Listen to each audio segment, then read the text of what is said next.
ರಣಭೀಕರ ಯುದ್ಧಕ್ಕೆ 10ನೆಯ ದಿನ ಇವತ್ತು.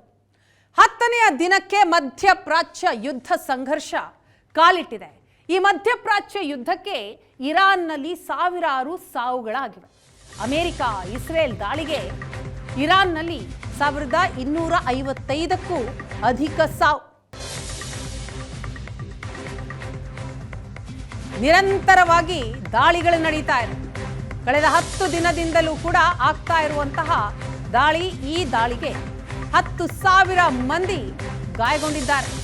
ಚಿಕಿತ್ಸೆ ಪಡೆಯೋದಕ್ಕೆ ಸ್ಥಳ ಇಲ್ಲದೇನೆ ಇರಾನ್ನಲ್ಲಿ ಜನ ಪರದಾಡ್ತಾ ಇದ್ದಾರೆ. ಆಸ್ಪತ್ರೆಗಳ ಮೇಲೂ ಕೂಡ ಅಮೆರಿಕ ಇಸ್ರೇಲ್ ಟಾರ್ಗೆಟ್ ಮಾಡಿದೆ, ಬಾಂಬ್ ದಾಳಿಯನ್ನ ನಡೆಸಿದೆ. ಇರಾನ್ ಕ್ಷಿಪಣಿ ದಾಳಿಯಿಂದ ಇಸ್ರೇಲ್ನಲ್ಲಿ 13 ಸಾವಾಗಿದೆ. ಇರಾನ್ ಏರ್ ಸ್ಟ್ರೈಕ್ನಿಂದ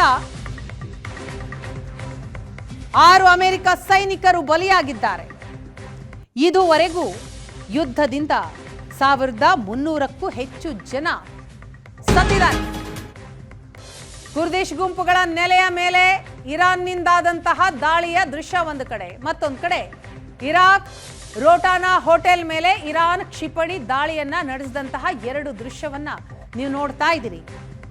ಇರಾನ್ ಕ್ಷಿಪಣಿ ದಾಳಿಯಿಂದ ಇಸ್ರೇಲ್ನಲ್ಲಿ 13 ಸಾವಾಗಿದೆ ಅನ್ನೋ ಮಾಹಿತಿಗಳು ಸಿಕ್ಕಿದೆ.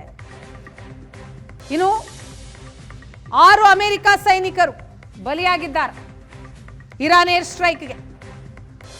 ಇದುವರೆಗೂ ಯುದ್ಧದಿಂದ 1300ಕ್ಕೂ ಅಧಿಕ ಜನ ಸತ್ತಿದ್ದಾರೆ ಅನ್ನೋ ಅಂಕಿ ಅಂಶಗಳು ಸಿಗ್ತಾ ಇದೆ.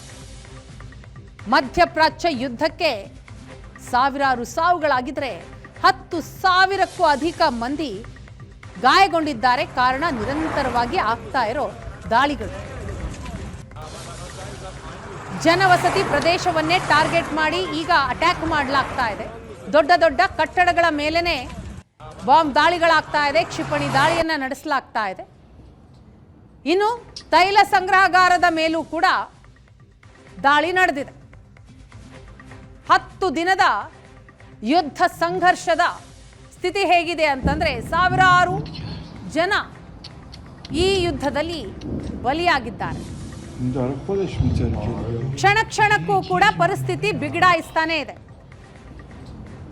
ಅಮೆರಿಕ ಇಸ್ರೇಲ್ ನಡೆಸಿದಂತಹ ದಾಳಿಗೆ ಇರಾನ್ ಏನು ಸುಮ್ಮನೆ ಕೂತಿಲ್ಲ. ಇರಾನ್ನಿಂದಲೂ ಕೂಡ ನಿರಂತರವಾಗಿ ಪ್ರತಿ ದಾಳಿ ಆಗ್ತಾ ಇದೆ.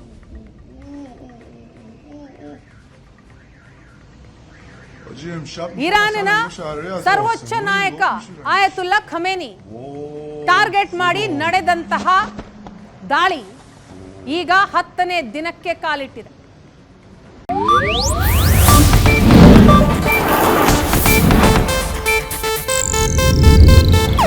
ಇದು ಏಷ್ಯಾನೆಟ್ ನ್ಯೂಸ್ ನೆಟ್ವರ್ಕ್ ಪ್ರಸ್ತುತಿ.